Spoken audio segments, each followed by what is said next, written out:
여러분, 워런 버핏이라는 분이 있습니다. 사업가이기도 하고 투자자 회사의 회장.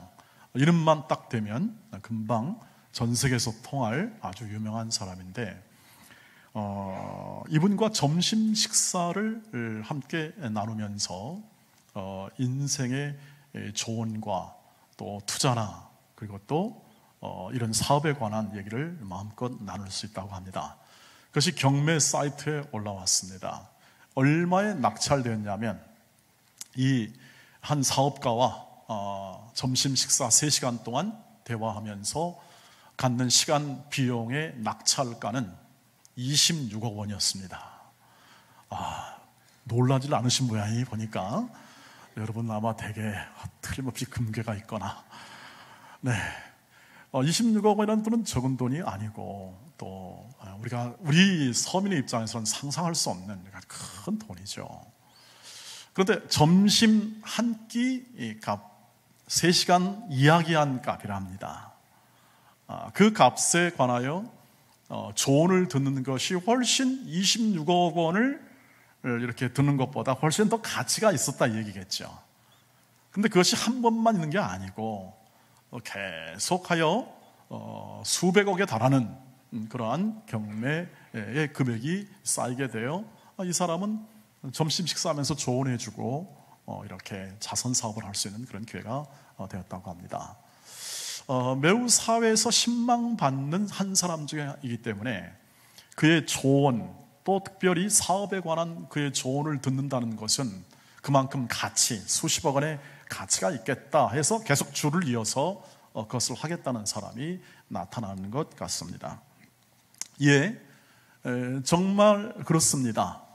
가치를 알아보는, 이 가치가 있는 것을 알아보는 그 조언의 가치를 인정하는 사람에게는 말할 수 없는 그 시간이 보배로운 시간이 되고, 그 조언이, 그 지혜가 그 사람의 남은 사업과 또 삶에서 굉장한 영향력을 미치는 것이 사실일 것입니다.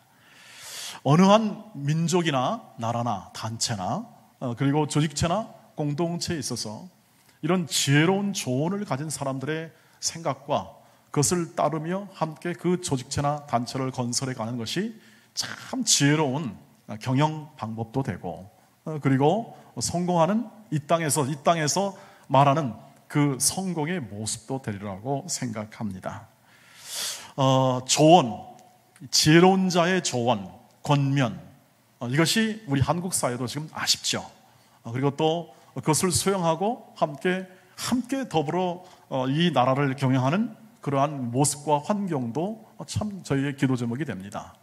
그러나 우리가 오늘 이 말씀을 통해서 우리가 확인하고자 하는 것은 이 모든 이 한 민족을 이끌어 수백만 명의 사람을 이끌어 전쟁을 7년간 하고 수십 개의 민족과 수십 번의 전투를 통해서 이 백성을 성공적으로 이끌고, 그리고 가나안 땅에 하나님의 약속의 땅에 잘 정착시킨 아주 지혜롭고 아주 나이 많은 오늘 말씀처럼 한 사람의 리더의 이 조언을 우리가 말씀을 통해서 읽었습니다. 그래서 말씀드린 것처럼 사회에서도 그 조언이 굉장히 중요하고, 지혜로운 자의 권면이 그것이 굉장한 그 조직체에 영향을 미치고 좋은 그러한 관계를 유지하는 그러한 비결이라면, 우리 오늘 하나님의 이 말씀을 통해서 하나님의 뜻을 따라 행했던 사람의 조언과 그 권면은 말할 수 없이, 특별히 지금 말한 워런 버핏보다 훨씬 더 수백만 명의 사람과 수많은 어려운 여건 속에서 성공적으로 이 조직체와 이 공동체를 이끌었던 분의 그 지혜의 권면을 듣고 오늘 우리의 삶 가운데 적용한다는 것은 말할 수 없는 우리에게 큰 은혜가 될 줄 믿습니다. 그러면 이 여호수아가 이 백성을 향해 조언했던 그 조언이 무엇입니까? 권면이 무엇이었습니까? 그것은 정확하게 말하면 하나님의 말씀에 올곧게 순종하라 하는 것이 그의 가장 중요한 핵심적 권면이었습니다. 하나님의 말씀, 하나님의 계명, 하나님의 율법, 하나님의 교훈에 올곧게 순종하라. 그 말씀을 지켜 행하라. 어떤 환경과 어떤 여건 속에서도 하나님의 말씀을 가치로 삼아 그 어떤 가치보다, 어떤 우리의 소중히 생각하는 것보다 가장 중요한 인생의 가치로 삼아 하나님의 말씀을 가치로 삼아 그 인생과 삶과 그 민족과 그 공동체를 언제나 섬기고 그리고 나누고 그리고 그 말씀을 순종함을 함께 여정에 삼아서 그것을 행하라. 그리하면 그 인생과 개인의 인생과 그 모든 공동체의 인생은 그리고 그 공동체의 삶은 틀림없이 하나님의 인도하심을 받아 성공적으로 진행해 갈 것이다 하는 것을 명료하게 얘기해 주고 있습니다. 6절 말씀을 보시길 바랍니다. 그 핵심이 여기 있습니다. 시작. 그러므로 너희는 크게 힘써 모세 율법책에 기록된 것을 다 지켜 행하라. 그것을 떠나 우로나 좌로나 치우치지 말라. 아멘. 하나님의 말씀을, 하나님의 음성, 하나님의 뜻, 하나님의 목적이 담긴 이 모든 계명을 지켜 행하라. 좌로나 우로나 치우치지 말고 흔들리지 말고 여건과 환경에 흔들리지 말고 하나님 말씀이 요청하고 하나님 말씀이 요구하는 것과 그 하나님 말씀이 얘기하는 것을 그대로 순종하는 것이 이 공동체의 운명이다. 너의 인생의 갈 길이다. 가치이다. 추구할. 워런 버핏보다 식사하는 것보다 훨씬 더 가치 있게 추구할 것이다 하는 것을 얘기합니다. 왜요? 왜 이런 권면을 하겠습니까? 그는 이것이 그의 인생의 모든 결산을 해볼 때, 지금 여호수아가 나이 많거든요. 그래서 온 이스라엘 백성 공동체 리더들을 다 불러 모으고 얘기하는 겁니다. 다 해본 결과 이 말이 사실이었다. 즉 여호수아서 1장 8절입니다. 이렇게 권면을 받습니다. 이 율법책을 내 입에서 떠나지 말게 하며 주야로 그것을 묵상하여 그 안에 기록된 대로 다 지켜 행하라. 그리하면 내 길이 평탄하게 될 것이며 내가 형통하리라. 여호수아가 이 정복전쟁을 맨 수행하기에 앞서서 하나님께 받은 메시지였습니다. 너는 강하고 담대하라. 그리고 말씀을 주야로 묵상하고 그 말씀을 기록된 대로 다 지켜 행하라. 좌로나 우로나 어떤 여건이든지 흔들리지 말고 그 말씀대로 행하라. 그리하면 내 길이 평탄하게 될 것이며 내가 형통하리라. 성공적이 될 것이다.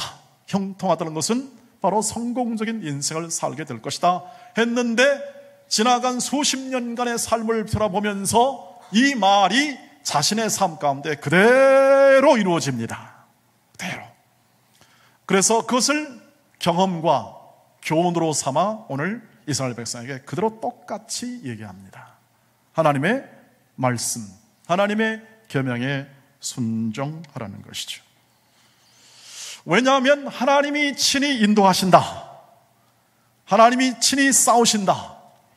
하나님이 능력과 그 은혜로 이스라엘 백성을 친히 인도하시니 그렇다는 것입니다. 3절 말씀 보시면 너희가 너희 하나님 여호와께서 너희를 위하여 이 모든 나라에 행하신 일을 너희가 보았거니와 너희 하나님 여호와 그는 너희를 위하여 어떻게 한다고요? 싸우셨다. 하나님이 싸우신다는 겁니다. 전투는 분명히 여호수아하고 여호수아 백성들의 군사적 그 모든 전략과 전술 가운데 분명히 했습니다. 그런데 정확하게 그 모든 일을 결산해 보니까 하나님이 싸우셨다고 말할 수밖에 없는 수많은 증거와 역사가 그의 인생과 전투 가운데 있었다고 하는 것이죠. 하나님이 하시고 하나님이 싸우시고 하나님이 인도해 주신다. 그리고 5절 말씀 보니까 이런 말씀이 있습니다. 너희의 하나님 여호와 그가 너희 앞에서 그들을 쫓아내서 너희 목전에서 그들을 떠나게 하시리니 너희의 하나님 여호와께서 너희에게 말씀하신 대로 너희가 그 땅을 차지할 것이라. 하나님께서 말씀하신 대로 이루어졌다. 그의 인생 가운데 하나님께서 말씀하시고 말씀하신 그대로 이루어졌다. 결과는 보통 그렇게 됐다는 겁니다. 그간의 그의 모든 인생사 속에 고난과 전투와 때로는 다른 사람의 범죄함으로 인하여 고통을 당하기도 하고 아픔을 당하기도 하고 자기의 형제와 자매가 전투에서 죽는 그런 비극도 많이 맛보고 다 했지만 궁극적으로 이 모든 과정을 통하여 하나님께서는 그 약속을 이루셨다. 하나님이 친히 인도하시며 싸우시며 그 약속에 신실하신 하나님이시다. 그러니 너희가 할 일은 뭐냐? 하나님의 말씀에 순종해라. 하나님이 하시니까, 하나님이 이루시니까, 하나님이 약속을 지켜 그 일을 행하시니까 너의 인생과 너의 민족의 운명과 삶을 반드시 약속하신 대로 이끄시니까 너희가 하는 최대 일, 최대 가치, 최대 기억해야 할 태도는 뭐냐? 하나님의 말씀에 순종해라. 왜냐하면 그 안에 고리가 있습니다. 하나님의 일하심과 하나님의 그 말씀에 순종하면 그 가운데 고리가 있습니다. 왜 하나님이 지키라고 하냐면 그 말씀 안에, 계명 안에, 그리고 율법 안에 하나님의 마음과 하나님의 사랑이 담겨 있습니다. 하나님의 말씀과 하나님의, 다시 말하면 율법, 계명, 우리에게 주는 모든 교훈 안에 하나님의 사랑이 담겨 있습니다. 그러니까 말씀과 모든 율법과 교훈 안에는 하나님의 사랑이 담겨 있어 그 사랑이 흘러가는 통로가 됩니다. 그 사랑이 흘러갑니다. 말씀을 순종할 때 그 사랑이 흘러 순종하는 사람에게 들어갑니다. 하나님의 말씀을 따라 순종하는 사람들의 심령과 삶의 사업체와 일터와 교회와 모든 환경 속에 하나님의 사랑이 흘러가는 거죠. 불순종하면 하나님의 사랑이 거기서 그치게 됩니다. 불순종하는 시점과 사람의 심령에서 거기서 그쳐버리게 되는 거죠. 여러분, 저와 여러분이 자녀를 기르셨습니다. 이미 여기 계신 분 안에는 상당수 여러분은 손자까지 보시고 때로는 증손자까지 보신 분도 계십니다. 한결같은 고백은 뭐냐면 자녀를 사랑으로 기르십니다. 아멘. 나는 대충 길렀다, 이런 분도 다 그 안에 사랑이 있습니다. 대충 사랑이 있습니다. 다 사랑으로 기릅니다. 근데 사랑으로 기른다는 것이, 사랑으로 양육한다는 것이 그냥 내 사랑 하면서 그냥 눈 뜨고 쳐다보면 그런 건 사랑이 아니죠. 이리 와, 빨리 들어와, 집에 빨리 들어와. 여자아이들은 말 잘 듣습니까? 데이트하느라 뭐하나 바쁘고 다 컸는데 뭘 그렇게 간섭하시냐고. 제발 좀 가만 좀 두라고. 그러면 또 엄마 열나죠. 진짜 까불면 그냥 다리몽둥이로 그냥. 이게 부모의 마음이고 생각이고 그 사랑의 표현이죠. 어느 부모치고 자녀를 사랑으로 안 양육하는 부모가 하나도 없습니다. 그러니까 잔소리해야 되는 겁니다. 잔소리를 해야죠. 애들은 잔소리 때문에 큰 겁니다. 젊은이 여러분, 너무 과민 반응하지 마시기를 바랍니다. 부모들의 잔소리 때문에 우리가 이렇게 훌륭해지는 겁니다. 잔소리가 없으면 훌륭하지 않습니다. 교훈이 없으면 훌륭하지 않습니다. 예의 차려라. 어른에게 예의 가르치는 부모가 진짜 잘하는 부모죠. 그리고 인사 잘해라. 젊은 사람은 인사 잘 안 하죠. 왜? 마음으로 다 존경합니다. 그러나 목이 좀 굳습니다. 인사 잘 안 할 수도 있습니다. 그러나 부모는 그거 못 참습니다. 야, 이놈아 하면서 얘기하죠. 다 무엇입니까? 그것을 따라 순종하는 자녀는 부모의 사랑이 그 안에 들어가는 것이죠. 그 말씀과 그 교훈과 부모의 양육의 인도에 따라 순종하면 그것이 그대로 들어가 그 자녀에게 복이 되는 것입니다. 불순종하면 못된 자식이 되는 거죠. 막되는 자식이 되는 겁니다. 순종하지 않는 것은 그 자신에게 복이 되지 않습니다. 부모의 사랑이 안 나가는 것이죠. 하나님의 말씀의 모든 말씀은 하나님의 자녀에게 향한 말씀입니다. 하나님의 자녀들에게 향한 하나님의 사랑의 음성과 사랑의 뜻과 사랑의 교훈과 책망과 바르게 함과 의로 양육하게 유익하여 선한 일을 행하게 온전한 사람을 만드는 것이 바로 이 하나님의 말씀이요, 교훈이요, 율례요, 법도요, 그리고 계명입니다. 이 말씀을 순종함으로 부모의 사랑, 하나님의 사랑이 그 사람에게 들어가는 겁니다. 그게 복된 인생입니다. 하나님의 말씀을 순종하는 것이 복된 인생입니다. 순종 자체가 복입니다. 그것이 여러분 마음 안에 들어가게 될 때 얼마나 감사가 있습니까? 하나님의 말씀 이루어짐에 대한 얼마나 감사가 있습니까? 저도 주일날 밤에는, 오늘 밤에는 항상 묵상을 하죠. 내가 일주일을 어떻게 보냈고 특별히 오늘 주일은 어떻게 보냈는가. 마음에 늘 공허함의 일부, 왜냐하면 열정을 쏟아 내 모든 것을 쏟아 주일을 보냈을 때 나오는 이 육체적 고갈의 공허함, 그러나 밀려오는 하나님에 대한 감사가 있습니다. 왜요? 하나님의 말씀이 충만히 역사해서 여러분이 새롭게 되고 마음의 힘을 얻고 용기와 위안을 얻고 하나님 말씀의 음성을 듣고 순종하고자 하는 그 마음을 확보하고 더 담대하게 이 세상에서 그 어떤 것도 감당할 수 있는 힘과 용기와 지혜를 성령을 통하여 충만히 받음, 그 순종하는 자녀의 모습을 상상하면 감사하지요. 오늘도 무사히 감사합니다는 감사가 나오죠. 왜? 하나님의 사랑이 증거되고 나눠지고 그리고 전파되고 감사하고 기뻐하면 그것이 우리 인생의 최대 복이 될 줄 믿습니다. 그 밖에 다른 무엇이 있을까요? 저와 여러분이 갖는 모든 삶의 환경 속에서 여러분의 만족, 여러분의 내면 속에 있는 하나님의 사랑과 근혜에 대한 만족이 있으면 그것이 인생의 최대 은혜와 복이 될 줄 믿는 것이죠. 순종함으로 이루어집니다. 하나님의 그 크신 사랑이 그 삶 가운데 충만하게 말씀 순종을 통하여 이루어지기 때문에 어떻게 합니까? 너는 좌로나 우로나 치우치지 말고 하나님 말씀에 순종하라. 그것이 그리스도의 사랑 안에 풍성히 거하는 것이다 하는 것이죠. 그래서 구약과 모든 신약의 원리는 동일합니다. 하나님의 사랑에 근거한 말씀 순종이 구약에서의 최대의 가치였고 신약도 마찬가지입니다. 그것을 예수께서 분명히 밝혀줍니다. 어떻게 밝혀줍니까? 요한복음 15장 10절 말씀을 보시길 바랍니다. 시작. 내가 아버지의 계명을 지켜 그의 사랑 안에 거하는 것 같이 너희도 내 계명을 지키면 내 사랑 안에 거하리라. 이 말씀이 이해가 되십니까? 내 계명을 지키면 왜 내 사랑 안에 거하게 되는지를, 그 계명을 지킬 때마다 우리 안에 감사가 있습니다. 기쁨이 있을 수밖에 없어요. 하나님의 뜻이 임하면 기쁠 수밖에 없어요.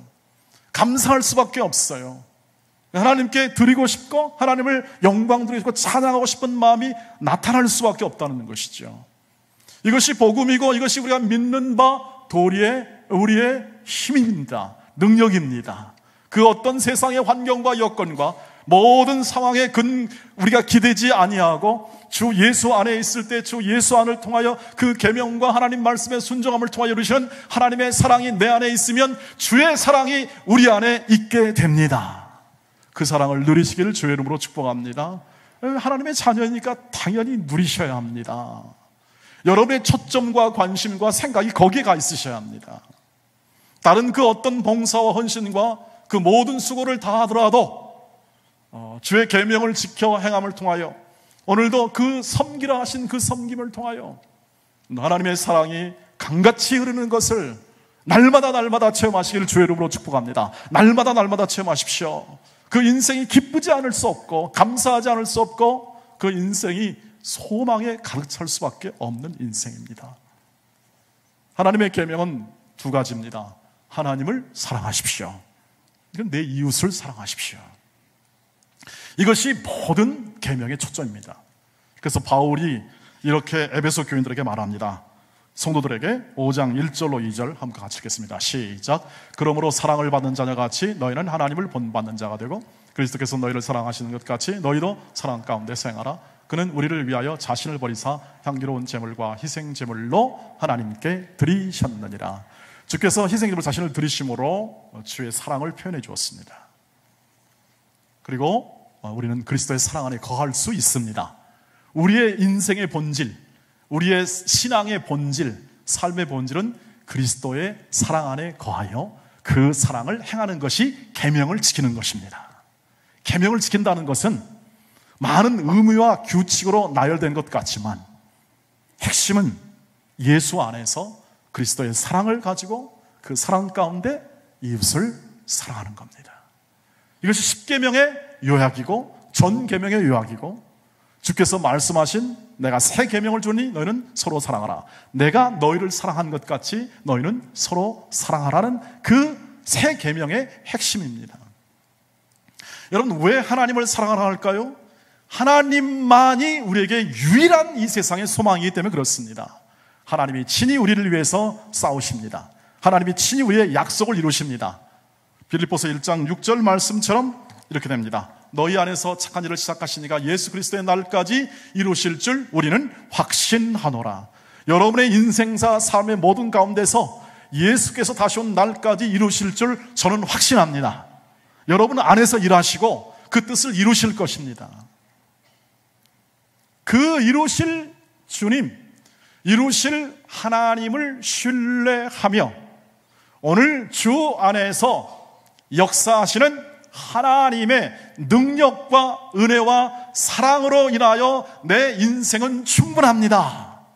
그러므로 내 이웃을 사랑하라 하는 것은 뭐냐면 이웃을 탐내지 말라, 뭐하라 마라, 이런 게 계명이 십계명이잖아요. 이게 이웃사랑의 계명입니다. 탐내지 말라, 도둑질하지 말라, 간음하지 말라. 내 이웃을 경쟁이나 내 이웃을 다른 착취나 다른 이웃을 지배의 대상으로 삼아 너의 인생을 세워내겠다는 그런 생각을 버려라. 왜냐하면 하나님으로 충분하다. 하나님이 충분히 주신다. 하나님이 충분하게 주십니다. 이미 신령한 것을 다 주십니다. 하나님의 자녀됨을 인하여 친히 싸우시고 복 주시고 사랑 주시고 은혜 주시고 지혜 주심을 하나님이 약속하셨고 그것을 이루시고 예수의 날까지 이루실 것을 확신합니다. 그러므로 이웃을 사랑하십시오. 그러므로 이웃에게 친절하십시오. 그러므로 이웃에게 악한 마음을 품고 대항하지 마십시오. 그러므로 이웃을 도둑질하지 마세요. 이 뜻을 가지고 있죠. 하나님의 것으로 충분하니까 우리는 하나님의 것으로 충분합니다. 이 세상이 우리 기대하지 않습니다. 예수 그리스도를 믿는 사람들은 이 세상의 것을 기대하지 않습니다. 하나님이 주실 것으로 만족합니다. 하나님이 주실 것입니다. 약속을 이루실 것입니다. 그리고 그 믿음이 있습니다. 현재 받은 고난은 장차 받을 영광과 좋게 비교할 수 없음을 믿습니다. 하나님께서 행하신 일이 그렇습니다. 복되고 복됩니다. 영광스럽고 영광스러운 것입니다. 약속을 이루십니다. 그 하나님이 계시니 그 하나님이 아버지가 되셔서 너를 책임지고 싸우시고 인도하시고 보호하시니 너는 이웃에게 친절해라. 하나님이 다 알아서 하신다. 하나님이 역사하신다. 이것이 바로 복음이요 계명의 핵심이 됩니다. 그 말씀에 순종하십시오. 그 말씀에 순종하여 그 사랑을 풍성히 누리시기를 바랍니다. 말씀 안에 계시되고 우리에게 허락된 수많은 말씀이 풍성합니다. 부부가 서로 사랑하여 순종하십시오. 사랑하시고 순종하십시오. 자녀들이여 부모에게 순종하세요. 젊은이들이여 장로들에게 복종하십시오. 그리고 또 하나님의 있는 말씀 가운데 수많은 여러 순종과 사랑에 관한 수많은 하나님의 말씀, 이 말씀이 전부 다 그리스도의 사랑 안에서 거하고 그 사랑을 함께 나누는 삶으로 나갑니다. 용서하십시오. 그리고 관용하십시오. 그리고 언제나 다른 사람을 격려하십시오. 세워내십시오. 하나님이 여러분을 사랑하사 여러분을 세워내십니다. 걱정하지 마십시오. 근심하지 마십시오. 여러분 이해가 되시죠? 다 말씀을 얘기하고 있습니다. 근심하지 말고 아무것도 염려하지 말고 오직 기도와 간구로 너희 구할 것을 하나님 앞에 감사함으로 하나님께 아뢰시기를 바랍니다. 그리하시면 지각에 뛰어나신 하나님의 평강이 너희 마음과 생각을 지켜내십니다. 그 하나님을 만나시고 복된 하나님과 동행하시며 계명에 순종하시기를 바랍니다. 마지막입니다. 요한일서 2장 16절 말씀, 17절 말씀 같이 읽겠습니다. 시작. 이 세상도 그 정욕도 지나가되 오직 하나님의 뜻을 행하는 자는 영원히 거하느니라. 아멘. 언제나 하나님 말씀 순종하는 그 자리나 편에 서시기를 주의 이름으로 축복합니다. 말씀 순종하는 자리나 그 편에 서십시오. 항상. 그럴 때 하나님의 뜻이 분별됩니다. 우리는 하나님의 뜻이 뭔지 잘 모르겠습니다. 늘 말씀하신 대로 지금 혼란적인 상황, 분열적인 상황, 이것은 사람의 뜻에 대한 것을 잘 모를 때 하나님 말씀으로 들어가십시오. 하나님 말씀이 뭐라고 말하는지 동일한 말씀입니다. 주의 사랑 안에서 사랑 가운데 거하고 이웃을 향하여 거짓말하지 말고 이웃을 향하여 공의와 자비와 은혜와 진리를 함께 나누시기를 바랍니다. 그 뜻을 행하는 자는 영원히 거합니다. 영원히. 워런 버핏 얘기를 하고 마치겠습니다. 이 사람이 가치 투자자라고 합니다. 가치 투자자. 가치 있는 것에 투자한다. 그래서 10년 이상 보유하지 않을 주식이라면 보유하지 말라고 권한다고 합니다. 이건 진짜 세상 이야기도 하고 살아가는 이야기도 합니다. 이 사람이 가지는 철학이라고 합니다. 오랜 보유할 거 아니면 주식을 보유하지 않겠다. 근데 이 사람의 조상을 쫓아가 보니까, 어느 그 기자가 쫓아가 보니까 이 사람이 프랑스 개신교인 조상의 뿌리를 두고 있습니다. 프랑스 개신교인들은 핍박을 많이 받았습니다. 왜냐하면 거기가 카톨릭이 굉장히 프랑스 강했거든요. 그러니까 종교개혁이 일어나면서 굉장히 핍박이 강해서 이 버핏의 조상 할아버지 정도 되죠. 굉장히 오래된 할아버지겠죠. 할아버지가 프랑스 그 핍박을 피해서, 개신교의 핍박을 피해서 미국으로 이민을 갑니다. 그래서 거기서 정착하여 결국 이런 자손까지 보게 됩니다. 그런데 이 투자가 장기 투자이기 때문에 이 장기 투자는 5년, 6년 단위가 아니고 30년, 50년 길게 보면서 투자한다고 합니다. 어떤 기자가 이렇게 평가했더라고요. 이분은 영원이라는 관점에 잇대어 투자하는 사람이다. 이렇게 영원이라는 관점에. 무슨 말이냐면 당대 그냥 내가 그냥 빼먹고 그냥 이익 보는 정도가 아니라 가치 있는 곳에 길게 30년, 100년을 바라보면서 투자하니 이 사람을 누가 당하겠느냐? 단타치고 빠지는 사람한테 이 사람을 당할 수가 없다. 이렇게 해설한 걸 써놨습니다. 자, 거기서 힌트를 얻었습니다. 우리가 하나님의 뜻을 행하는 자는 영원히 거하죠. 저와 인생을 어디에 투자하겠느냐? 저와 여러분의 삶과 시간을, 열정을 어디에 투자하겠느냐? 언제나 말씀 순종에 투자하시기를 바랍니다. 주의 뜻을 행하는 것에 투자하십시오. 영원할 것입니다. 이 관점은 예수를 안 믿으면 나올 수가 없습니다. 유대 히브리적 사고가 아니면 나올 수 없는 관점이죠. 여러분, 그래서 우리가 하나님의 부르심을 받아 하나님의 자녀로 산다는 것, 우리가 가난하거나 이 환경이 약하거나 이 지금 이 시점에서 부족하거나 하는 것으로 인하여 좌절할 이유가 없습니다.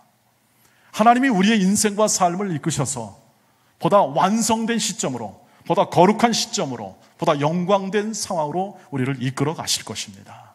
그것이 복음입니다. 그것이 예수 안에서 우리 하나님이 행하시는 예수의 날까지 이루시는 것입니다. 그것에 주목하십시오. 그리고 그 뜻을 행하십시오. 순종하십시오.